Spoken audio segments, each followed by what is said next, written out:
ابن مسعود رضی اللہ تعالیٰ عنہ اور ابو موسیٰ الاشعری رضی اللہ تعالیٰ عنہما سے روایت ہے کہ بیان فرماتے ہیں کہ اللہ کے رسول صلی اللہ علیہ وسلم نے ارشاد فرمایا ان بین یدی الساعۃ ایاما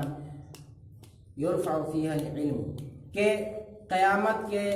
دنوں میں سے، قیامت کے نشانیوں میں سے ایک نشانی یہ بھی ہے کہ علم اٹھا لیا جائے گا، وینزل فیہا الجہل، اور جہل پھیل جائے گا، الجہالت پھیل جائے گی، وَيَكْثُرُ فِيهَا الْحَرَجُ، اور قتل، اور والحرج القتل، اور حرج پھیل جائے گا۔ تو حرج کیا ہے؟ یہ قتل ہے، یعنی کون سا آدمی کب قتل کیا جائے کسی کو، یہ اسے بخاری مسلم نے روایت کیا ہے۔ تو لہذا یہ قیامت کی نشانیوں میں سے ایک نشانی ہے کہ جہالت عام ہو جائے گی اور علم کم ہو جائے گا، اور علماء کا احترام، علماء کی عزت اور علماء کا مقام کم ہو جائے گا، اہل علم کم ہو جائیں گے، جوہلا کی حکومت ہوگی۔ آج یہ حدیث پوری طرح صادق آتی ہے۔ عموماً اکثر مساجد و مدارس کے اوپر اور اکثر جگہوں پر کن لوگوں کی تولیت ہے،